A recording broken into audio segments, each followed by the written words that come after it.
आप हमारी वीडियो को शुरू से लेकर के अंत तक देखें। मात्र 5 मिनट में ही आपके मन को शांति मिल जाएगी। हर कोई व्यक्ति है, अगर वो ईश्वर की सत्ता में विश्वास रखता है या जिस भी धर्म को वो मानता है उस धर्म के, जैसे कोई अगर मुस्लिम धर्म से है तो वो अल्लाह में विश्वास रखता है, और कोई क्रिश्चियन धर्म से है तो वो गॉड में विश्वास रखता है, या अन्य अन्य धर्मों के लोग हैं वो अपने अपने इष्ट देव में विश्वास रखते हैं। अगर हम विश्वास रखते हैं तो जैसा कि हिंदू धर्म के बारे में हमें जानकारी है तो कहते हैं कि सारा कुछ अगर ईश्वर करता है, सारी कुछ उसकी मर्ज़ी से होता है। आप इस बात को मानते हैं? अगर आप इस बात को मानते हैं तो अब हम ये सोचें कि ये गलत हुआ, ये सही हुआ, ऐसा करना चाहिए था, ऐसा नहीं करना चाहिए था। ये सारे जो हमारे मन में सवाल आते हैं, ऐसा हो गया, ऐसा नहीं होना था। तो अगर हम ईश्वर की सत्ता में विश्वास रखते हैं और ईश्वर को मानते हैं तो ये सारे सवाल तो वही जगह ख़त्म हो जाते हैं, क्योंकि सारा कुछ जो भी हुआ वो ईश्वर की मर्ज़ी से होता है।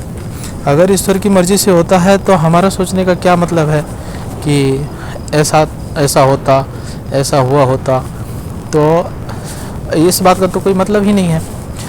दूसरी बात हम ये कहें कि अब हम सोचते हैं कि हमने ऐसा किया और हमें ये नहीं मिला, हमारे कर्म के हिसाब से हमें फल नहीं मिला। तो अगर हम देखें तो जहाँ तक अगर ईश्वर की सत्ता का विश्वास किया जाए तो कर्म करें, इसी में हमारा अधिकार है, और फल तो देने का काम ईश्वर का है, तो वो अपनी मर्ज़ी से करता है। तो इसके लिए भी हम क्यों परेशान हो कि हमें क्या मिला क्या नहीं मिला। और तीसरी चीज़ ये होती है कि हमारे जीवन में ये आया और इसकी वजह से हमें कोई चीज़ का कष्ट हुआ, कोई चीज़ मिला, कोई चीज़ नहीं मिला। अगर इस बात को भी हम क्यों सोचें, क्योंकि जो भी आया, जिससे जो कुछ भी हमें मिलना था, ये हो सकता है कि ऊपर वाले की मर्ज़ी है, उसकी मर्ज़ी से हमें जो कुछ भी मिला या जो कुछ भी नहीं मिला वो उसकी मर्ज़ी से होता है। जिसको आना था जीवन में वो आया, जिसको जाना था वो गया। तो ईश्वर की सत्ता पे अगर हम विश्वास रखते हैं, ईश्वर में विश्वास रखते हैं, तो हमें इन सब बातों में पढ़ना ही नहीं है। अगर हम इन सब बातों में नहीं पढ़ते हैं तो खुद ब खुद हमारा मन शांत हो जाता है। अब हमारे पास बचता क्या है? कर्म करने के लिए वो हमें करना चाहिए।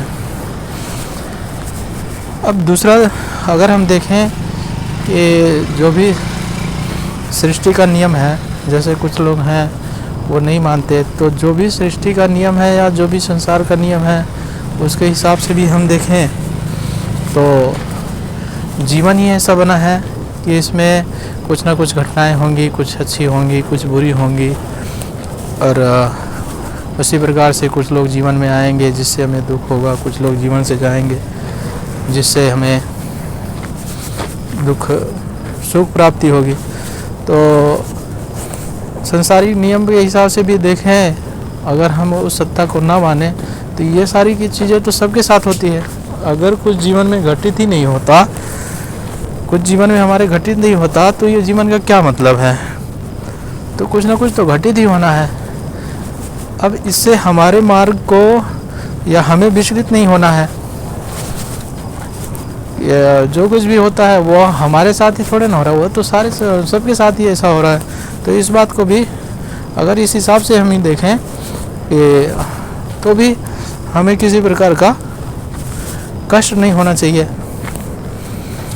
तो किसी प्रकार से, और हर चीज़ को जैसे हम नेगेटिव सोचें या पॉजिटिव सोचते हैं, तो अगर हर चीज़ को हम पॉजिटिव सोचते हैं तो भी हमें कोई दिक्कत नहीं होती।